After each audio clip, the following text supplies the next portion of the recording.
Hi learners, എല്ലാവർക്കും I+ training സൊല്യൂഷൻ്റെ മറ്റൊരു ക്ലാസ്സിലേക്ക് സ്വാഗതം.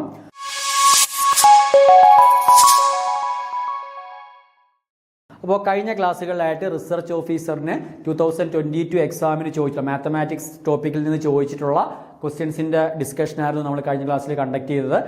മൊത്തം ഏകദേശം 20ഓളം ക്വസ്റ്റ്യനകത്ത് നമുക്ക് മാത്സിൽ നിന്ന് 18ഓളം ക്വസ്റ്റ്യൻ ഉണ്ട്. 2 ക്വസ്റ്റ്യൻ നമ്മൾ IT ആയിട്ട് ബന്ധപ്പെട്ട ക്വസ്റ്റ്യൻസ് ആണ്. അപ്പോൾ നമ്മൾ മാത്സുമായിട്ട് ബന്ധപ്പെട്ട ക്വസ്റ്റ്യൻസ് മാത്രമേ ഈ ഒരു സീരീസിൽ നോക്കുന്നുള്ളൂ. അപ്പോൾ അതിനകത്ത് ആദ്യത്തെ 6 ക്വസ്റ്റ്യൻ നമ്മൾ കഴിഞ്ഞ ക്ലാസ്സിൽ ഡിസ്കസ് ചെയ്തു.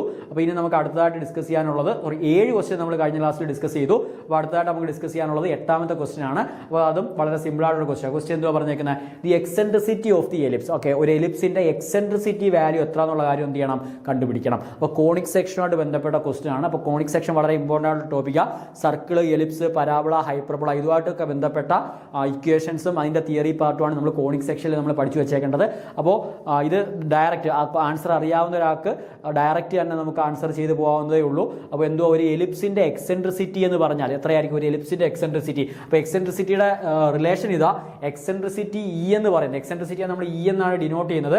അപ്പോൾ ഈ എക്സെൻട്രിസിറ്റി യുടെ വാല്യൂ 0 ആണെന്നുണ്ടെങ്കിൽ ആ കോണിക്ക് ഒരു സർക്കിൾ ആയിരിക്കും. ഓക്കെ, ഇത് മറന്നു പോരുത്. യുടെ വാല്യൂ, എക്സെൻട്രിസിറ്റിയുടെ വാല്യൂ 0 ആണെങ്കിൽ ആ തന്നിരിക്കുന്ന കോണിക്ക് എന്തുമായിരിക്കും? ഒരു സർക്കിൾ ആയിരിക്കും. ഇനി എക്സെൻട്രിസിറ്റിയുടെ വാല്യൂ 1 ആണെന്നുണ്ടെങ്കിൽ ആ കോണിക്ക് ഒരു പരാബോള ആയിരിക്കും. ഓക്കെ, പരാബോള ആയിരിക്കും. ആൻഡ് യുടെ വാല്യൂ ഗ്രേറ്റർ ദാൻ 1 ആണെന്നുണ്ടെങ്കിൽ ആ തന്നിരിക്കുന്ന ആ തന്നിരിക്കുന്ന കോണിക്ക് ഒരു ഹൈപ്പർബോള ആയിരിക്കും. ആൻഡ് യുടെ വാല്യൂ 0ക്കും 1നും ഇടയ്ക്കാണെന്നുണ്ടെങ്കിൽ ആ തന്നിരിക്കുന്ന എന്തുമായിരിക്കും? ഒരു എലിപ്സ് ആയിരിക്കും. Okay, ellipse. ഇത്രയാണ് നമ്മൾ ഓർത്ത് വെച്ചേക്കേണ്ട കാര്യം. എക്സെൻട്രിസിറ്റിയുടെ ടേംസിൽ നമുക്ക് ഓരോ കോണിക്സിനെയും നമുക്ക് എന്ത് ചെയ്യാൻ പറ്റും? ഐഡന്റിഫൈ ചെയ്യാൻ പറ്റും. ആ എക്സെൻട്രിസിറ്റി വാല്യൂ നോക്കി ആ ഇക്വേഷൻ ഏത് ടൈപ്പ് കോണിക്സിനെയാണ് റെപ്രസെന്റ് ചെയ്യുന്നുള്ള കാര്യം നമുക്ക് കണ്ടുപിടിക്കാനായിട്ട് പറ്റും. യുടെ വാല്യൂ 0 ആണെങ്കിൽ സർക്കിള്, യുടെ വാല്യൂ 1 ആണെങ്കിൽ പരാബോള, യുടെ വാല്യൂ ഗ്രേറ്റർ ദാൻ 1 ആണെങ്കിൽ ഹൈപ്പർബോള, ആൻഡ് യുടെ വാല്യൂ 0ക്കും 1നും ഇടയ്ക്കാണെങ്കിൽ എലിപ്സ്. ഓക്കെ, അപ്പോൾ ഇനി ഓരോന്നും എന്താണെന്ന് ചോദിക്കുവാണെങ്കിൽ ഒരു സർക്കിളിന്റെ ജനറൽ ഇക്വേഷൻ എന്തുവായിരുന്നു? ax² പ്ലസ് ഒരു ജനറലി ഒരു കോണിക്കിനെ നമുക്ക് എങ്ങനെ എഴുതാം? Capital AX² plus BXY plus CY² plus DX plus EY plus F = 0. ഇതാണ് ജനറലി എന്തെന്ന് പറയുന്നത്? ഒരു കോണിക്ക് എന്ന് പറയുന്നത്.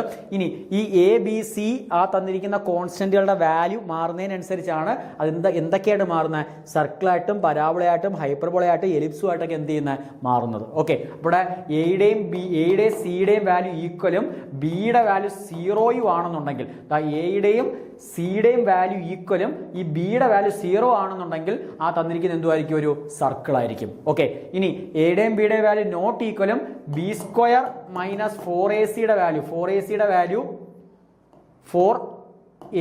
വാല്യൂ ഗ്രേറ്റർ ദാൻ 0 ആണെന്നുണ്ടെങ്കിൽ അതെന്തുമായിരിക്കും? ഒരു പരാബോള ആയിരിക്കും, ഒരു എലിപ്സ് ആയിരിക്കും. ഇനി B² minus 4AC value less than 0 ആണെങ്കിൽ അത് എന്തുമായിരിക്കും? ഒരു ഹൈപ്പർബോള ആയിരിക്കും. അപ്പോൾ അങ്ങനെയുള്ള കണ്ടീഷൻസ് ആണ് നമുക്ക് അതിനകത്ത് നിന്ന് പഠിച്ചു വെച്ചേക്കേണ്ടത്. അപ്പോൾ ഇവിടെ നമ്മൾ ഓർക്കേണ്ടത്, ഇപ്പോൾ ഇവിടെ ഈ ക്വസ്റ്റ്യൻ ചോദിച്ചേക്കുന്ന എക്സെൻട്രിസിറ്റിയുടെ ടേംസിലാണ്. അപ്പോൾ എക്സെൻട്രിസിറ്റി ഓഫ് ആൻ എലിപ്സ് എന്ന് വെച്ചാൽ എന്തുമായിരിക്കും? 0ക്കും 1നും ഇടയ്ക്കുള്ള ഒരു വാല്യൂ ആയിരിക്കും. ഇതൊരിക്കലും നമുക്ക് ചൂസ് ചെയ്യാനായിട്ട് പറ്റത്തില്ല. കാര്യം എന്തുവാ?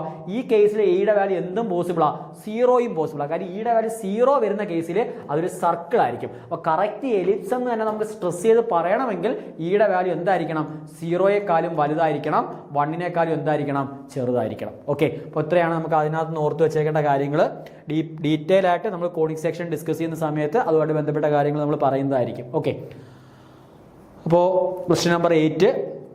ക്വസ്റ്റ്യൻ നമ്പർ 9 വളരെ നല്ലൊരു ക്വസ്റ്റ്യൻ ആണ്. Question number 9, let y1 of x and y2 of x be the solution of the differential equation dy/dx = y plus 17 with the initial condition y1 of 0 = 0 and y2 of 0 = 1. then ആ തന്നിരിക്കുന്ന y1 ഉം y2 ആ രണ്ട് equation ഇത് എന്തുവാ? Never intersect. y1 and y2 will intersect at x = 17, y1 and y2 will intersect at x = e and y1 and y2 will intersect at x = 1. ആ തന്നിരിക്കുന്ന വാല്യൂസിൽ അതിൻ്റെ തന്നിരിക്കുന്ന ഇക്വേഷനെ റെപ്രസെന്റ് ചെയ്യുന്ന കർവുകൾ എന്ത് ചെയ്യുന്നുണ്ടോന്നാണ് ചോദിച്ചേക്കുന്നത്? ഇന്റർസെക്റ്റ് ചെയ്യുന്നുണ്ടോ എന്ന് കണ്ടുപിടിക്കാനാണ് നമ്മൾ എന്ത് ചെയ്തേക്കുന്നത്? പറഞ്ഞേക്കുന്നത്. ഓക്കെ, അപ്പോൾ ഇവിടെ നമുക്ക് തന്നിരിക്കുന്ന ഡിഫറൻഷ്യൽ ഇക്വേഷൻ ഏതാ? തന്നിരിക്കുന്ന differential equation dy by dx equal to എന്തെന്നാ പറഞ്ഞേക്കുന്നത് y പ്ലസ് 17. ഓക്കെ, ഞാൻ ഈ y ഇപ്പുറത്ത് വരുമ്പോൾ dy/dx എന്നുള്ളത് -y ഈക്വൽ ടു 17 എന്ന് കിട്ടും. അപ്പോൾ ഇതൊരു ലീനിയർ ഡിഫറൻഷ്യൽ ഇക്വേഷൻ ആണല്ലോ. ലീനിയർ ഡിഫറൻഷ്യൽ ഇക്വേഷൻ കണ്ടുപിടിക്കാൻ ലീനിയർ ഡിഫറൻഷ്യൽ ഇക്വേഷൻ എന്ന് പറയുമ്പോൾ dy/dx plus p(x) into y equal to q(x). ഇതാണ് ഒരു ലീനിയർ ഡിഫറൻഷ്യൽ ഇക്വേഷന്റെ ജനറൽ ഫോം എന്ന് പറയുന്നത്. അപ്പോൾ ഒരു ലീനിയർ ഡിഫറൻഷ്യൽ ഇക്വേഷന്റെ സൊല്യൂഷൻ നമ്മൾ കണ്ടുപിടിക്കാൻ വേണ്ടി നമ്മളവിടെ ഇൻ്റഗ്രേറ്റിംഗ് ഫാക്ടർ നമ്മൾ കണ്ടുപിടിക്കണം.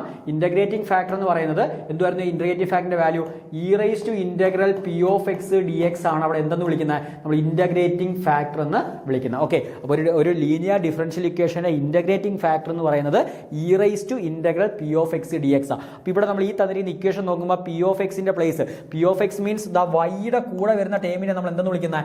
p(x) എന്ന് വിളിക്കും. അപ്പോൾ ഇവിടെ y-യുടെ കൂടെ വന്നിരിക്കുന്ന -1 ആണ്. അപ്പോൾ ഇവിടുത്തെ ഇൻ്റഗ്രേറ്റിംഗ് ഫാക്ടർ എന്ന് പറയുന്നത് ആരായിരിക്കും? സോറി, ഇവിടുത്തെ p(x) ആരായിരിക്കും? p(x) എന്ന് പറയുന്നത് -1 എന്ന് പറയുന്ന കോൺസ്റ്റന്റ് വാല്യൂ ആയിരിക്കും. അപ്പോൾ ഇൻ്റഗ്രേറ്റിംഗ് ഫാക്ടറിന്റെ വാല്യൂ എന്ന് പറയുന്നത് e⁻−dx എന്ന് കിട്ടും. അതായത് e⁻−x എന്ന് കിട്ടും. അപ്പോൾ ഇൻ്റഗ്രേറ്റിംഗ് ഫാക്ടറിന്റെ വാല്യൂ എത്ര? e⁻−x. ഇനി നമുക്കൊരു ഇൻ്റഗ്രേറ്റിംഗ് ഫാക്ടർ കിട്ടിക്കഴിഞ്ഞാൽ നമ്മളൊരു ലീനിയർ ഡിഫറൻഷ്യൽ ഇക്വേഷന്റെ സൊല്യൂഷൻ കണ്ടുപിടിക്കുന്നത് എങ്ങനെയാണ്? y ഇൻറ്റു ഇൻ്റഗ്രേറ്റിംഗ് ഫാക്ടർ എന്ന് പറയുന്നത് ഇന്റഗ്രൽ q(x) ഇൻറ്റു dx. ഇതായിരിക്കും എന്തെന്ന് പറയുന്നത്? ഒരു ലീനിയർ ഡിഫറൻഷ്യൽ ഇക്വേഷന്റെ സൊല്യൂഷൻ കണ്ടുപിടിക്കാനുള്ള ഇക്വേഷൻ. അതായത് y ഇൻറ്റു ഇൻ്റഗ്രേറ്റിംഗ് ഫാക്ടർ എന്ന് പറയുന്നത് integral q(x) into dx. Okay, അപ്പോൾ ഇവിടെ q(x) ആയിട്ട് വന്നേക്കുന്ന ആരാ? q(x) എന്ന് പറയുന്നത് ഇവിടെ ആരാ? 17 ആണ് q(x) ആയിട്ട് വന്നേക്കുന്നത്. അപ്പോൾ നമ്മളിവിടെ മാറ്റുമ്പോൾ എന്ത് കിട്ടും? y ഇൻറ്റു ഇൻ്റഗ്രേറ്റിംഗ് ഫാക്ടറിന്റെ വാല്യൂ നമുക്ക് e⁻−x എന്ന് കിട്ടി. Okay, equal to integral 17 into e⁻−x dx എന്ന് കിട്ടും. അപ്പോൾ അതിനെ ഇൻ്റഗ്രേറ്റ് ചെയ്യുമ്പോൾ 17 ഇൻറ്റു e⁻−x ഇന്റഗ്രൽ e⁻−x/-1 ആണ്. ഓക്കെ, അപ്പോൾ e⁻−x/-1 plus constant of integral എന്തെന്ന് കൊടുക്കാം? c എന്ന് കൊടുക്കാം. അപ്പോൾ ഈ e⁻−x കൊണ്ട് ഡിവൈഡ് ചെയ്യുമ്പോൾ നമുക്ക് y-യുടെ വാല്യൂ എന്തെന്ന് കിട്ടും? y-യുടെ വാല്യൂ -17 പ്ലസ് c e⁻x എന്ന് കിട്ടും. e⁻−x അങ്ങ് ന്യൂമറേറ്ററിൽ പോകുമ്പോൾ c/e⁻−x എന്ന് പറയുന്ന ന്യൂമറേറ്ററിൽ പോകുമ്പോൾ c e⁻x എന്നായിട്ട് മാറും. ഓക്കെ, അപ്പോൾ നമ്മുടെ y(x) ആരെന്ന് കിട്ടി? y(x) എന്ന് പറയുന്നത് -17 പ്ലസ് c e⁻x എന്നല്ലേ കിട്ടിയേക്കുന്നത്. ഇതാണ് നമ്മളുടെ സൊല്യൂഷൻ. ആ തന്നിരിക്കുന്ന ഡിഫറൻഷ്യൽ ഇക്വേഷൻ, ഈ തന്നിരിക്കുന്ന ഡിഫറൻഷ്യൽ ഇക്വേഷന്റെ ജനറൽ സൊല്യൂഷൻ എന്ന് പറയുന്നത് y(x) equal to -17 plus c e⁻x. അപ്പോൾ ഇതിന്റെ രണ്ട് കണ്ടീഷൻ നമുക്ക് ഇനിഷ്യൽ കണ്ടീഷൻ തന്നിട്ടുണ്ട്. y1(0) എന്ന് പറയുന്നത് 0യും y2(0) എന്ന് പറയുന്നത് 1ഉം. അപ്പോൾ ആ രണ്ട് ഇനിഷ്യൽ കണ്ടീഷന് കറസ്പോണ്ടിങ് ആയിട്ടുള്ള സൊല്യൂഷൻസ് എന്ത് ചെയ്യുന്നുണ്ടെന്നാണ് ചോദിച്ചേക്കുന്നത്? ഇന്റർസെക്റ്റ് ചെയ്യുന്നുണ്ടോ, അല്ലെങ്കിൽ ഇന്റർസെക്റ്റ് ചെയ്യുവാണെന്നുണ്ടെങ്കിൽ അത് ഏത് പോയിന്റിലാണ് ഇന്റർസെക്റ്റ് ചെയ്യുന്നതെന്ന് നമുക്ക് എന്ത് ചെയ്യേണ്ട? കണ്ടുപിടിക്കേണ്ട. അപ്പോൾ ഇതാണ് നമ്മുടെ ഇക്വേഷൻ. അപ്പോൾ ഈ ഒരു ഇക്വേഷൻ നമുക്ക് ഇനി ഒന്ന് സോൾവ് ചെയ്ത് നോക്കാം. ആ തന്നിരിക്കുന്ന ഇക്വേഷൻ നമുക്കൊന്ന് സോൾവ് ചെയ്ത് നോക്കാം. അപ്പോൾ ഫസ്റ്റ് ഇനിഷ്യൽ കണ്ടീഷൻ വെച്ച് y1(0) 0 അപ്പോൾ എക്സിന് 0 കൊടുക്കുമ്പം ഇമേജും ആര് തന്നെ? 0 തന്നെ. അപ്പോൾ ഇവിടെ നമ്മൾ y1(0) എന്ന് എഴുതുമ്പോൾ, അല്ലെങ്കിൽ y(0)യുടെ വാല്യൂ കണ്ടുപിടിക്കുമ്പോൾ നമുക്ക് എന്ത് കിട്ടും? -17 പ്ലസ് e⁻0യുടെ വാല്യൂ 1 അപ്പോൾ പ്ലസ് c ഈക്വൽ ടു നമുക്ക് എന്തെന്ന് കിട്ടും? 0 എന്ന് കിട്ടും. അതായത് സിയുടെ വാല്യൂ 17 എന്ന് കിട്ടും. അപ്പോൾ അതിന് കറസ്പോണ്ടിങ് ആയിട്ടുള്ള ഇക്വേഷൻ എന്ന് പറയുന്നത് y1(x) എന്ന് പറയുന്നത് നമുക്ക് എത്ര എന്ന് കിട്ടും? -17 പ്ലസ് 17 e⁻x എന്ന് കിട്ടും. ഓക്കെ, -17 പ്ലസ് 17 e⁻x എന്ന് കിട്ടും. അടുത്ത രണ്ടാമത്തെ പറയുമ്പോൾ നമുക്ക് 0 കൊടുക്കുമ്പോൾ ഇമേജ് ആരാ? 1 ആണ്. ഓക്കെ, അപ്പോൾ എക്സിന് വരെ 0 കൊടുക്കുമ്പോൾ y-യുടെ വാല്യൂ 1 എന്ന് വരും. അപ്പോൾ 1 equal to -17 plus c into e⁻0 1 ആയിപ്പോൾ. അപ്പോൾ c എന്ന് കിട്ടും. അത് സോൾവ് ചെയ്യുമ്പോൾ സിയുടെ വാല്യൂ -17 ഇപ്പുറത്ത് വരുമ്പോൾ 18 എന്ന് കിട്ടും. ഓക്കെ, -17 ഇപ്പുറത്ത് വരുമ്പോൾ 18 ആണ്. അപ്പോൾ y2ന്റെ വാല്യൂ എത്ര? y2(x) എന്ന് പറയുന്നത് നമുക്ക് എങ്ങനെ എഴുതാം? y2(x) എന്ന് പറയുന്നത് -17 പ്ലസ് സിയുടെ വാല്യൂ 18 കിട്ടി. അപ്പോൾ 18 e⁻ എന്തെന്ന് എഴുതാം? x. അപ്പോൾ ഇത് രണ്ടുമാണ് y1ഉം y2 എന്ന് പറയുന്നത്. അപ്പോൾ ഇത് y1ഉം ഈ എഴുതിയേക്കുന്നത് എന്തുവാ? y2. ഓക്കെ, y1ഉം കിട്ടി, y2ഉം കിട്ടി. അപ്പോൾ y1ഉം y2 ഇന്റർസെക്റ്റ് ചെയ്യുന്നുണ്ടോ എന്നല്ലേ നമുക്ക് കണ്ടുപിടിക്കേണ്ടത്. അപ്പോൾ y1ഉം y2 ഇന്റർസെക്റ്റ് ചെയ്യുന്നുണ്ടോ നമുക്ക് കണ്ടുപിടിക്കാൻ വേണ്ടി നമ്മൾ എന്ത് ചെയ്യും? ആ y1ഉം y2 നമുക്കൊന്ന് സോൾവ് ചെയ്ത് നോക്കാം. ഓക്കെ, രണ്ട് ഫംഗ്ഷൻ ഇന്റർസെക്റ്റ് ചെയ്യുകയാണെന്നുണ്ടെങ്കിൽ ആ പോയിന്റ് രണ്ടിന്റെ ഇമേജ് എന്തുമായിരിക്കണം? സെയിം ആയിരിക്കണം. ഇത് ഫസ്റ്റ് കർവും ഇത് ഫസ്റ്റ് കർവും ഇത് സെക്കൻഡ് കർവും. ഈ പോയിന്റിലാണ് അത് ഇന്റർസെക്ട് ചെയ്തത് എങ്കിൽ ആദ്യത്തെ കർവിന്റെ ഈ പോയിന്റിലുള്ള ഇമേജും രണ്ടാമത്തെ കർവിന്റെ ഈ പോയിന്റിലുള്ള ഇമേജും എന്തായിരിക്കും? ഈക്വൽ ആയിരിക്കും. ഓക്കെ, അപ്പോൾ ഇവിടെ നമ്മൾ ഇത് രണ്ടും കൂടെ നമ്മൾ കമ്പയർ ചെയ്യുന്ന സമയത്ത് ഫസ്റ്റ് ഇക്വേഷൻ എന്തുവാ കിട്ടിയേക്കുന്നത്? y1 of x = -17 + 17 e raised to x. അപ്പോൾ -17 + 17 e raised to x എന്ന് പറയുന്നത് second equation -17 into 17 + 18 e raised to x എന്ന് കിട്ടും. അപ്പോൾ -17ഉം -17ഉം ക്യാൻസൽ ചെയ്യാം. അപ്പോൾ 17 e raised to x എന്ന് പറയുന്നത് 18 e raised to x എന്ന് കിട്ടി. അപ്പോൾ 17 e raised to x അങ്ങപ്പുറത്ത് പോകുമ്പോൾ 18 e raised to x -17 e raised to x എന്ന് പറയുന്നത് 0 എന്ന് കിട്ടും. അതായത് e raised to x എന്ന് പറയുന്നത് എന്തെന്ന് കിട്ടിയ 0 എന്ന് കിട്ടി. Okay, e raised to x എന്ന് പറയുന്നത് 0 കിട്ടി. അപ്പോൾ അതൊരിക്കലും നമുക്ക് പോസിബിൾ ആണ്. കാര്യം e raised to x is always positive. e raised to x വെച്ചാൽ ആൾവേസ് എന്തുവാ? പോസിറ്റീവ്. നമ്മൾ എക്സ്പോണൻഷ്യൽ ഫംഗ്ഷന്റെ ഗ്രാഫ് നമ്മൾ പഠിച്ചിട്ടുണ്ട്. എങ്ങനെയായിരുന്നു എക്സ്പോണൻഷ്യലിന്റെ ഗ്രാഫ് പോകുന്നത്? ഇതായിരുന്നു എക്സ്പോണൻഷ്യലിന്റെ ഗ്രാഫ്. ഓക്കെ, ഇതായിരുന്നു എക്സ്പോണൻഷ്യലിന്റെ ഗ്രാഫ്. അപ്പോൾ എക്സ്പോണൻഷ്യൽ ഫംഗ്ഷന്റെ വാല്യൂ ഒരിക്കലും എന്താവത്തില്ല? 0 ആകത്തി. ഈ ആക്സിനെ ടച്ച് ചെയ്തില്ല എന്നുള്ള രീതിക്കായിരിക്കും എന്താ? അസീംപ്റ്റോട്ടിക്കലി ആയിരിക്കും അത് മൂവ് ചെയ്യുന്നത്. ഒരിക്കലും അത് എന്തിനെ ടച്ച് ചെയ്യത്തില്ല? എക്സ് ആക്സിനെ ടച്ച് ചെയ്യത്തില്ല. That means e raised to x എന്ന് വെച്ചാൽ ആൾവേസ് എന്തുമായിരിക്കും? പോസിറ്റീവ് ആയിരിക്കും. അപ്പോൾ ഈ തന്നിരിക്കുന്ന രണ്ട് ഇക്വേഷൻ ഒരിക്കലും എന്ത് ചെയ്യുന്നില്ല? ഇന്റർസെക്ട് ചെയ്യുന്നില്ല. കോമൺ പോയിന്റ് ഇല്ല എന്ന് പറഞ്ഞു കഴിഞ്ഞാൽ, അപ്പോൾ നമുക്ക് ആ ഇക്വേഷൻ സോൾവ് ചെയ്യുമ്പോൾ ഒരു കോമൺ പോയിന്റ് അവിടെ എക്സിസ്റ്റ് ചെയ്തിരുന്നു എന്നുണ്ടെങ്കിൽ നമുക്ക് എന്ത് പറയാം? ആ രണ്ട് ഇക്വേഷന് നമുക്ക് എന്ത് ചെയ്യുന്നു പറയാം? ആ പോയിന്റിൽ ഇന്റർസെക്ട് ചെയ്യുന്നു എന്ന് പറയാം. പക്ഷേ ഈ കേസിൽ നമുക്ക് എന്ത് ചെയ്യത്തില്ല? ആ ഇക്വേഷൻ നമുക്ക് ഒരു വാലിഡ് ആയിട്ടുള്ള ഒരു വാല്യൂ തരാത്തത് കൊണ്ട് ആ രണ്ട് ഇക്വേഷൻ ഈ y1 ഉം y2 ഒരിക്കലും എന്ത് ചെയ്യുന്നില്ല എന്ന് പറയാം? ഇന്റർസെക്ട് ചെയ്യുന്നില്ല എന്ന് പറയാം. ഓക്കെ, അപ്പോൾ 9 ക്വസ്റ്റ്യൻ കംപ്ലീറ്റ് ആയി. Question number 10. Okay, question number 10 വളരെ നല്ലൊരു ക്വസ്റ്റ്യൻ ആണ്. അപ്പോൾ evaluate integral 0 to π/2 sin raised to 9θ dθ. Okay, അപ്പോൾ വാലീസ് ഇക്വേഷൻ എന്ന് പറയുന്ന ഇക്വേഷൻ ഉണ്ട്. അപ്പോൾ അത് വെച്ചാൽ നമ്മൾ ഇതിന്റെ സൊല്യൂഷൻ കണ്ടുപിടിക്കുന്നത്. അപ്പോൾ അത് പറയുന്നത് ഇത്രയേ ഉള്ളൂ. Integral 0 to π/2 sin raised to nθ dθ എന്ന് പറയുന്നത് n-1/n integral 0 to π/2 sin raised to n-2 θ dθയ്ക്ക് എന്തുമായിരിക്കും? ഈക്വൽ ആയിരിക്കും. ഓക്കെ, അപ്പോൾ ഈ തന്നിരിക്കുന്ന റിസൾട്ട് നമുക്ക് ഡയറക്റ്റ് അപ്ലൈ ചെയ്ത് നമുക്ക് ഇതിന്റെ വാല്യൂ എന്ത് ചെയ്യാവുന്നതേ ഉള്ളൂ? കണ്ടുപിടിക്കാവുന്നതേ ഉള്ളൂ. അപ്പോൾ എന്തോ equation integral 0 to π/2 sin raised to nθ dθ എന്ന് പറയുന്നത് n-1/n integral 0 to π/2 sin raised to n-2 θ dθ. Okay, ട്രിഗണോമെട്രിയായിട്ട് ബേസ് ചെയ്ത ഒരു ഐഡന്റിറ്റി ആണത്. അപ്പോൾ ഇവിടെ നമുക്ക് തന്നേക്കുന്ന 0 to π/2 sin raised to 9θ dθ. പിന്നെ ഒരു കാര്യം ശ്രദ്ധിക്കണം, ഈ തന്നിരിക്കുന്ന എന്നിന്റെ വാല്യൂ ഓഡ് ആകുന്ന കേസിൽ മാത്രമേ നമുക്ക് ഈ തന്നിരിക്കുന്ന ഇക്വേഷൻ വാലിഡ് ആയിട്ട് വരത്തുള്ളൂ. അപ്പോൾ ഇവിടെ 9 ആയതുകൊണ്ട് നമുക്കിവിടെ ഓഡ് നമ്പർ തന്നെയാണ്. അപ്പോൾ നമുക്കിവിടെ എന്ത് ചെയ്യാം? അതിന്റെ വാല്യൂ അപ്ലൈ ചെയ്യുമ്പോൾ റേസ് ടു 9 ആണ്. അപ്പോൾ 9 - 1 8/9 into integral 0 to π/2 sin raised to 9 - 2 7θ dθ എന്ന് കിട്ടും.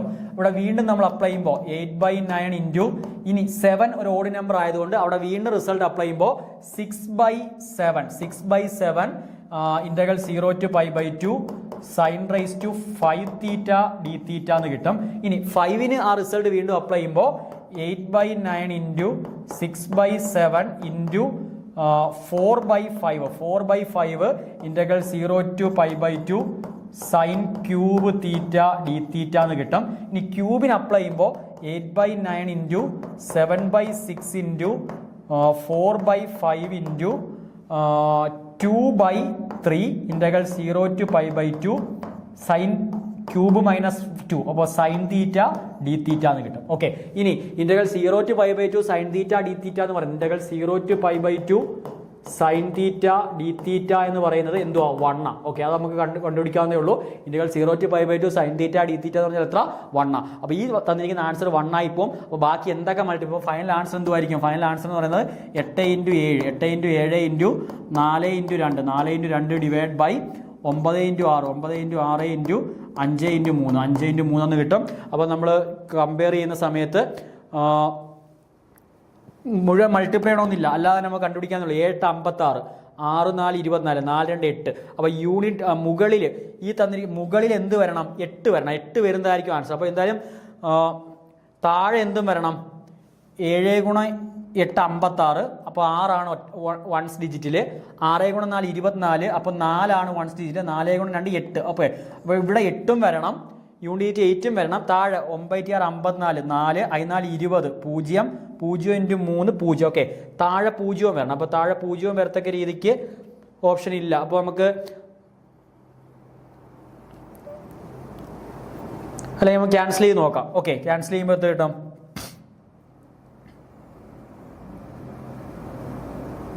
ക്യാൻസൽ ചെയ്യുമ്പോൾ 2ഉം ഇതും കൂടെ ക്യാൻസൽ ചെയ്യുമ്പോൾ 3 മാറും. ഓക്കെ, മുകളിൽ 8 56, 56 × 4, 56 × 4 എന്ന് പറയുമ്പോൾ 6 4 24, 4 2 ഇഷ്ടം 22, 224 എന്ന് കിട്ടും. ഓക്കെ, 56 × 4 24, 4 2 ഇഷ്ടം 22, 224. താഴെ ചെയ്യുമ്പോൾ 15, 27 × 15, 27 × 15 എന്ന് പറയുമ്പോൾ 7 35 5, 3 ശിഷ്ടം 1 10, 13, 1 7 1 2 2, 5 0 1 ഇഷ്ടം 405. ഓക്കെ, അപ്പോൾ ഇത് കാൽക്കുലേഷനകത്ത് ചെറിയ വേരിയേഷൻ വരുന്നു. കറക്റ്റ് ആൻസർ ഇത് മെത്തേഡ് കറക്റ്റ് തന്നെയാണ്. അപ്പോൾ നിങ്ങളൊന്ന് മൾട്ടിപ്ലൈ നോക്കുക. 8 × 7 × 4 × 2, 8 × 7 × 4 × 2, പിന്നീട് 9 × 6 × 5 × 3. അപ്പോൾ അത് കണ്ടുപിടിക്കുന്ന സമയത്ത് നമുക്ക് ഓപ്ഷൻ സി ആണ് കറക്റ്റായിട്ട് കിട്ടുന്നത്. ഓക്കെ, അപ്പോൾ ഓപ്ഷൻ സി ആണ് അതിൻ്റെ വാല്യൂ കറക്റ്റായിട്ട് തരുന്നത്. അപ്പോൾ ആ ഇക്വേഷൻ ഇതൊന്ന് മൾട്ടിപ്ലൈ ചെയ്ത് സിംപ്ലിഫൈ നോക്കുക. അപ്പോൾ ആൻസർ എത്ര കിട്ടും? 128/315 എന്ന് കിട്ടും ആൻസർ. ഓക്കെ, അപ്പോൾ അടുത്ത question. The equation 2x plus y equal to 5, x plus 3y equal to 5 and x minus 2y equal to 0 have no solution, one solution, two solution and infinitely many solution. Okay, അപ്പോൾ ഇതാണ് നമുക്ക് തന്നിരിക്കുന്ന question. അപ്പോൾ theory അറിയാവുന്ന ഒരാൾക്ക് ഒന്നും അതിനകത്ത് ചെയ്യാനായിട്ടില്ല. Question കാണുമ്പോൾ തന്നെ എന്ത് മനസ്സിലാവും? അതിൻ്റെ ആൻസർ മനസ്സിലാവും. ഓക്കെ, അപ്പോൾ ഓർത്തിരിക്കേണ്ട കാര്യം ഇത്രയേ ഉള്ളൂ. അപ്പോൾ ഈ തന്നിരിക്കുന്ന ഇക്വേഷൻ ഞാനൊന്ന് എടുത്തെഴുതുക. 2x plus y equal to 5 first equation, x plus 3y equal to 5 second equation and x minus 2y equal to 0. അപ്പോൾ ഈ ഇക്വേഷൻ നമ്മൾ നോക്കുന്ന കേസിൽ നോക്കിയേ, ഇവിടെ നമ്പർ ഓഫ് വേരിയബിൾസ് എന്ന് പറയുന്നത് എക്സും വൈയും. അപ്പോൾ 2 വേരിയബിൾസ് ആണുള്ളത്. നമ്പർ ഓഫ് ഇക്വേഷൻ എന്ന് പറയുന്നത് നമ്പർ ഓഫ് ഇക്വേഷൻസ് എന്ന് പറയുന്നത് ഏതൊക്കെയാണ്? നമ്പർ ഓഫ് ഇക്വേഷൻ 3 ഇക്വേഷൻ ഉണ്ട്. ഓക്കെ, 3 ഇക്വേഷൻ ഉണ്ട്. അപ്പോൾ 2 വേരിയബിളും 3 ഇക്വേഷനോ. അപ്പോൾ 2 വേരിയബിളും 3 ഇക്വേഷൻ. അപ്പോൾ അവിടെ ഓർത്തിരിക്കേണ്ട കാര്യം number of variables less than number of equation ആണെങ്കിൽ, നമ്പർ ഓഫ് ഇക്വേഷൻ ആണ് എന്നുണ്ടെങ്കിൽ ആ സിസ്റ്റത്തിന് എന്ത് കാണത്തില്ല? സൊല്യൂഷൻ കാണത്തില്ല. ആ സിസ്റ്റം ഹാവ് നോ സൊല്യൂഷൻ എന്നുള്ളതായിരിക്കും എന്ത്? ആൻസർ. ഓക്കെ, അപ്പോൾ ആ സിസ്റ്റത്തിന് എന്ത് കാണത്തില്ല? സൊല്യൂഷൻ കാണും. അപ്പം നമ്പർ ഓഫ് വേരിയബിൾസ് എന്തിനേക്കാളും കുറവാണെങ്കിൽ നമ്പർ ഓഫ് ഇക്വേഷനേക്കാൾ, ഇവിടെ നമുക്ക് 2 വേരിയബിളും 3 ഇക്വേഷനുമാണുള്ളത്. അപ്പോൾ എന്തായാലും ആ തന്നിരിക്കുന്ന കണ്ടീഷൻ 3 എണ്ണവും കൂടെ നമുക്ക് എന്ത് ചെയ്യാൻ പറ്റത്തില്ല? ഒരുമിച്ച് സാറ്റിസ്ഫൈ ചെയ്യത്തക്ക രീതിക്ക് നമുക്കവിടെ ഈ വാല്യൂസ് കണ്ടുപിടിക്കാനായിട്ട് പറ്റത്തില്ല. അപ്പോൾ നമ്പർ ഓഫ് വേരിയബിൾസും എന്തിനേക്കാളും ചെറുതാണെന്നുണ്ടെങ്കിൽ, നമ്പർ ഓഫ് ഇക്വേഷനേക്കാളും ചെറുതാണെന്നുണ്ടെങ്കിൽ ആ ഇക്വേഷൻ എന്തുമായിരിക്കും? ആ തന്നിരിക്കുന്ന ഇക്വേഷന് കോമൺ സൊല്യൂഷൻസ് എക്സിസ്റ്റ് ചെയ്യത്തില്ല. ഓക്കെ, അതാണ് അവിടെ ഓർക്കേണ്ടത്. അപ്പം നോ സൊല്യൂഷൻ എന്നുള്ളതായിരിക്കും അവിടുത്തെ എന്ത്? ആൻസർ എന്ന് പറയുന്നത്.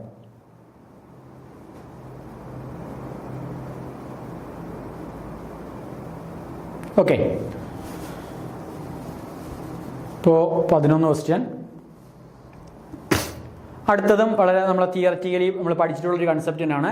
The series 1/1p plus 1/2p plus 1/3p plus etcetera converge. ഈ തന്നിരിക്കുന്ന സീരീസ് എപ്പോഴാണ് എന്ത് ചെയ്യുന്നത്? കൺവേർജ് ചെയ്യുന്നത്. അപ്പോൾ നമ്മൾ ആ റിസൾട്ടായിട്ട് പഠിച്ചിട്ടുണ്ട്. സിഗ്മ 1/x⁻p കൺവേർജ് ചെയ്യണമെങ്കിൽ പിയുടെ വാല്യൂ ഗ്രേറ്റർ ദാൻ 1 ആയിരിക്കണം. ഓക്കെ, പിയുടെ വാല്യൂ ഗ്രേറ്റർ ദാൻ 1 ആണെങ്കിൽ മാത്രമേ നമുക്ക് സിഗ്മ 1/x⁻p എന്ന് പറയുന്ന ഇൻഫിനിറ്റ് സീരീസ് എന്താകത്തുള്ളൂ, കൺവർജന്റ് ആകത്തുള്ളൂ.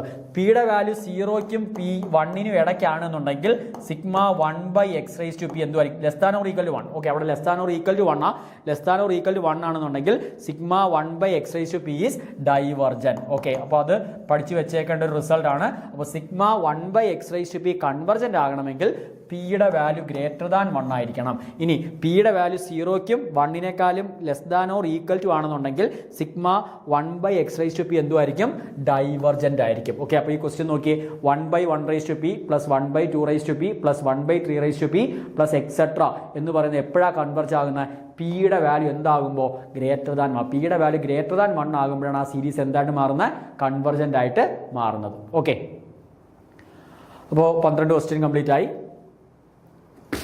അടുത്ത question, A bag contain 5 black and 6 red balls. Okay, ഒരു ബാഗിനകത്ത് 5 ബ്ലാക്ക് ബാൾസും ഉണ്ട്, 6 റെഡ് ബാൾസും ഉണ്ട്. Determine the number of ways in which 2 black and 3 red balls can be select. അപ്പോൾ ക്വസ്റ്റ്യൻ വായിക്കുമ്പോൾ തന്നെ ക്ലിയർ ആണ്, പെർമ്യൂട്ടേഷൻ ആൻഡ് കോമ്പിനേഷൻ ആ ഒരു ടോപ്പിക്കിൽ നിന്നുള്ള ക്വസ്റ്റ്യനാണ്. അപ്പോൾ ക്വസ്റ്റ്യനെ നമുക്കൊന്ന് വിഷ്വലൈസ് ചെയ്യുകയാണെന്നുണ്ടെങ്കിൽ 2 ബാഗ് ഉണ്ട്, ബാഗ് 1ഉം ഇത് ബാഗ് 1ഉം ഇത് ബാഗ് 2ഉം. ഓക്കെ, ഇത് ബാഗ് 2.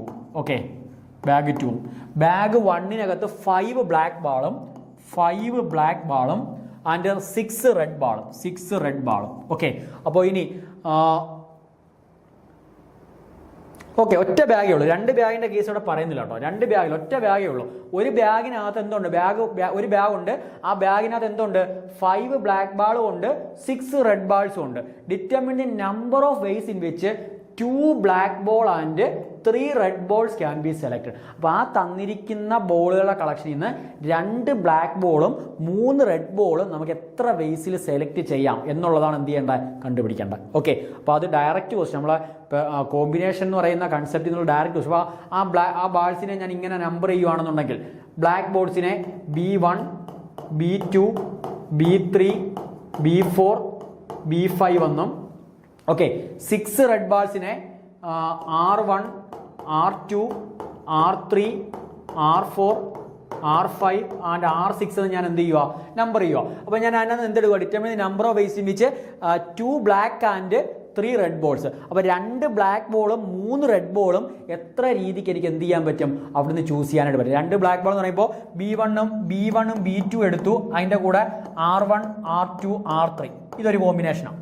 ഈ രീതിക്ക് ഒരു രീതിക്ക് ചൂസ് ചെയ്യാം. അടുത്ത B1ഉം B2 തന്നെ എടുത്തേക്കുന്നത്, R1ഉം R2, R4ഉം എടുത്തേക്കുന്നത്. അപ്പോൾ ഇങ്ങനെ നമുക്ക് ഡിഫറെൻ്റ് ആയിട്ടുള്ള എത്ര രീതിക്ക് നമുക്ക് ആ കോമ്പിനേഷൻ എടുക്കാം എന്നുള്ളതാണ് എന്ത് ചെയ്തേക്കുന്നത്, ചോദിച്ചത്. അപ്പോൾ ഇതേ രീതിക്ക് നമ്മൾ കൗണ്ട് ചെയ്ത് കണ്ടുപിടിക്കാൻ നിൽക്കുവാണെങ്കിൽ നമുക്ക് ഒരിക്കലും അതിൻ്റെ ആൻസർ നമുക്ക് പെട്ടെന്ന് കിട്ടാനായിട്ട് പോകുന്നില്ല. അപ്പോൾ ഇവിടെ നമ്മൾ ഡയറക്റ്റ് തിയറി ഉണ്ട്. നമുക്ക് എങ്ങനെ ഡയറക്റ്റ് തിയറി എന്ന് പറയുന്നത്, മൊത്തം 5 ബ്ലാക്ക് ബോൾ ഉണ്ട്, 5 ബ്ലാക്ക് ബോളിൽ നിന്ന് 2 ബ്ലാക്ക് ബോൾ എത്ര രീതിക്ക് എടുക്കാം, 5C2 വേസിലെടുക്കാം. ഓക്കെ, അപ്പോൾ 5 ബ്ലാക്ക് ബോളിൽ നിന്ന് 2 ബ്ലാക്ക് ബോൾ 5C2 വേസിൽ നമുക്ക് ചൂസ് ചെയ്യാം. അടുത്ത 6 റെഡ് ബോൾസിൽ നിന്ന് 3 റെഡ് ബോൾസ് എത്ര രീതിക്ക് ചൂസ് ചെയ്യാം, 6C3 വേസിൽ എന്ത് ചെയ്യാം, ചൂസ് ചെയ്യാം. അപ്പോൾ 5 ബ്ലാക്ക് ബോളിൽ നിന്ന് 2 ബ്ലാക്ക് ബോൾ 5C2 വേസിലും 6 റെഡ് ബോൾസിൽ നിന്ന് 3 റെഡ് ബോൾസ് 6C3 വേസിലും നമുക്ക് എന്ത് ചെയ്യാൻ പറ്റും, ചൂസ് ചെയ്യാനായിട്ട് പറ്റും. അപ്പോൾ ആ രണ്ടും കൂടെ ഒരുമിച്ച് നമ്മുടെ മൾട്ടിപ്ലിക്കേഷൻ തിയറം അനുസരിച്ച് നമുക്ക് എന്ത് ചെയ്യാൻ പറ്റും, ആ രണ്ടും കൂടെ എന്ത് ചെയ്താൽ മതി, മൾട്ടിപ്ലൈ ചെയ്താൽ മതി. ഇനി നമ്മളവിടെ ഓർത്തിരിക്കേണ്ട റിസൾട്ട് NCR എന്ന് പറയുന്നത്, NCR എന്ന് പറയുന്നത് n factorial by R factorial into n minus R factorial. Okay, അപ്പോൾ NCRൻ്റെ വാല്യൂ എത്ര, n factorial by R factorial into n minus R factorial. അപ്പോൾ ആ റിസൾട്ട് ഇവിടെ അപ്ലൈ ചെയ്യുമ്പോൾ 5 factorial by 2 factorial into 5 minus 2 3 factorial into 6 factorial by 3 factorial into 6 minus 3 എന്താ കിട്ടും, 3 factorial നിന്ന് കിട്ടും. അപ്പോൾ ക്യാൻസൽ ചെയ്യുമ്പോൾ 3ഉം 5ഉം കൂടെ ക്യാൻസൽ ചെയ്യുമ്പോൾ 4 ഇൻറ്റു 5 ബൈ 2 ഇൻറ്റു 3ഉം 6ഉം കൂടെ 3 ഫാക്ടോറിയൽ 6 ഫാക്ടോറിയൽ ക്യാൻസൽ ചെയ്യുമ്പോൾ 4 into 5 into 6 divide by 3 factorial എത്ര കിട്ടും, 6 എന്ന് കിട്ടും. അപ്പോൾ അവിടെ 6ഉം കൂടെ ക്യാൻസൽ ചെയ്യാം. അപ്പോൾ 20 ഇൻറ്റു 20 എന്ന് പറയുമ്പോൾ 400 ബൈ 2 എത്ര കിട്ടും, 400 ബൈ 2 200 എന്ന് കിട്ടും. അപ്പോൾ എത്ര രീതിക്ക് നമുക്ക് അവിടെ പോസിബിലിറ്റി ചൂസ് ചെയ്യാനായിട്ട് പറ്റും, 200 വേസിൽ നമുക്ക് എന്ത് ചെയ്യാൻ പറ്റും, ആ തന്നിരിക്കുന്ന ബോൾസിനെ നമുക്ക് എന്ത് ചെയ്യാൻ പറ്റും, ചൂസ് ചെയ്യാനായിട്ട് പറ്റും. Okay, permutation and combination direct question. ആ പെർമ്യൂട്ടേഷൻ്റെ കോമ്പിനേഷൻ്റെ ബേസിക് റിസൾട്ടുകൾ അറിയാവുന്നവർക്ക് സുഖമായിട്ട് നമുക്ക് അതിൻ്റെ ആൻസർ എന്ത് ചെയ്യാൻ പറ്റും, കണ്ടുപിടിക്കാനായിട്ട് പറ്റും. ഓക്കെ, 13 ക്വസ്റ്റ്യൻ നമുക്ക് ചൂസ് ചെയ്ത് കംപ്ലീറ്റ് ആയിട്ടുണ്ട്.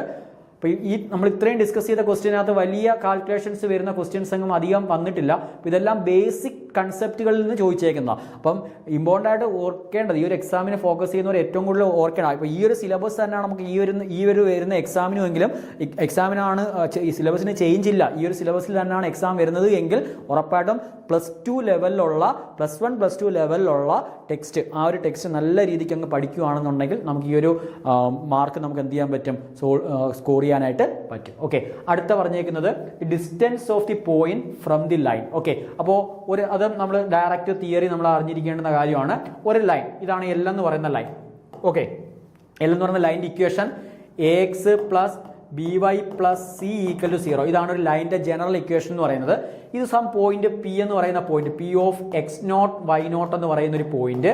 അപ്പോൾ ഈ പോയിന്റിൽ നിന്ന് ഈ തന്നിരിക്കുന്ന ലൈനിലേക്കുള്ള പെർപെൻഡിക്കുലർ ഡിസ്റ്റൻസ് എന്ന് പറയുന്നത്, ഈ ഡിസ്റ്റൻസ് D എന്ന് പറയുന്നത് എന്തുമായിരിക്കും? ആ ഡിസ്റ്റൻസ് D കണ്ടുപിടിക്കാനുള്ള equation distance D = modulus of AX0 + BY0 + C divide by square root of A² + B². ഇതായിരിക്കും ഒരു പോയിന്റും ഒരു ലൈനും തമ്മിലുള്ള എന്തെന്ന് പറയുന്ന ഇക്വേഷൻ, ഡിസ്റ്റൻസിന്റെ ഇക്വേഷൻ എന്ന് പറയുന്നത്. എന്തുവരുന്ന equation? Modulus of AX0 + BY0 + C divide by square root of A² + B². അപ്പോൾ നമുക്ക് പോയിന്റും തന്നിട്ടുണ്ട്, ലൈനും തന്നിട്ടുണ്ട്. അപ്പോൾ ലൈൻ ഒന്ന് റീഅറേഞ്ച് ചെയ്യണം. X + Y - 1 = 0 എന്ന് എഴുതണം. X0ന്റെ വാല്യൂ 2ഉം Y0ന്റെ വാല്യൂ എത്ര? 3ഉം. അപ്പോൾ ആ വാല്യൂസ് അവിടെ സബ്സ്റ്റിറ്റ്യൂട്ട് ചെയ്യുമ്പോൾ ഡിയുടെ വാല്യൂ എത്ര എന്ന് കിട്ടും? എക്സിന് പകരം 2 കൊടുക്കുക. അപ്പോൾ 2, വൈക്ക് പകരം 3 കൊടുക്കുമ്പോൾ 2 + 3 - 1 divided by square root of A² + B². അപ്പോൾ ഇവിടെ എയുടെ വാല്യൂ 1 ആണ്, 1 × X ആണ് അവിടെ X എന്ന് പറയുന്നത്, ഇവിടെ 1 × Y ആണ് Y. ഓക്കെ, അപ്പോൾ എയുടെ വാല്യൂവും 1, ബിയുടെ വാല്യൂവും 1. അപ്പോൾ എത്ര എന്ന് കിട്ടും? Square root of A² + B², 1² + 1² എന്ന് കിട്ടും. അപ്പോൾ 3 + 2 5, 5 - 1 4. അപ്പോൾ 4/√2 എന്ന് കിട്ടും. അപ്പോൾ ആ ഓപ്ഷൻ ഇവിടെ 4/√2 എന്ന് പറയുന്ന ഓപ്ഷൻ ഇവിടെ ഇല്ല. നമുക്ക് തന്നിരിക്കുന്ന നോക്കിയേ, 4/√2 എന്ന് പറയുമ്പോൾ നമ്മൾ എന്ത് ചെയ്യണം? മുകളിലും താഴെ √2 കൊണ്ട് മൾട്ടിപ്ലൈ ചെയ്യണം. അപ്പോൾ √2 × √2. ഓക്കെ, √2 × √2 എന്തായിട്ട് മാറും? 2 ആയിട്ട് മാറും. അപ്പോൾ 4√2/2 എന്ന് കിട്ടും. 4ഉം 2ഉം കൂടെ ക്യാൻസൽ ചെയ്യുമ്പോൾ 2√2 എന്ന് കിട്ടും. അതായത് എന്തുമായിരിക്കും കറക്റ്റ് ആൻസർ? 2√2 ആയിരിക്കും എന്ത് കറക്റ്റ് ആൻസർ. അപ്പോൾ ഈ തന്നിരിക്കുന്ന പോയിന്റും ഈ തന്നിരിക്കുന്ന ലൈനും തമ്മിലുള്ള ഡിസ്റ്റൻസ് എത്ര ആയിരിക്കും? 2√2 യൂണിറ്റ്സ്. ഓക്കെ, അപ്പോൾ 2√2 യൂണിറ്റ്സ് ആയിരിക്കും ആ തന്നിരിക്കുന്ന പോയിന്റുകൾ തമ്മിലുള്ള ഡിസ്റ്റൻസ് എന്ന് പറയുന്നത്. ക്ലിയർ ആണല്ലോ? അപ്പോൾ 14 ക്വസ്റ്റ്യൻ ഇപ്പോൾ നമ്മൾ കംപ്ലീറ്റ് ആക്കിയിട്ടുണ്ട്. അപ്പോൾ ഇത്രയാണ് നമുക്ക് ആ ഒരു എക്സാമിൽ നിന്ന് നമുക്ക് ചോദിച്ചിട്ടുള്ള വളരെ ഇമ്പോർട്ടൻ്റ് ആയിട്ടുള്ള ക്വസ്റ്റ്യൻസ്. അപ്പോൾ ഈ ഒരു ലെവലിൽ തന്നെ ആയിരിക്കും ഈ ഒരു നമുക്ക് ഈ ഒരു വട്ടവും നമുക്ക് എന്ത് ചെയ്യേണ്ട, മാത്സിൽ നിന്നാണ് ക്വസ്റ്റ്യൻ ചോദിക്കുന്നത്. അപ്പോൾ ഇത്രയും ക്വസ്റ്റ്യൻസ് കൃത്യമായിട്ട് എന്ത് ചെയ്യാൻ നോക്കുക, പഠിച്ച് ആ ഒരു ടോപ്പിക്ക് പഠിച്ചെടുക്കാനായിട്ട് നോക്കുക. അപ്പോൾ നമ്മൾ ക്ലാസ് ഇവിടെ വൈൻഡപ്പ് ചെയ്യുകയാണ്. അപ്പോൾ എല്ലാവർക്കും താങ്ക്സ്.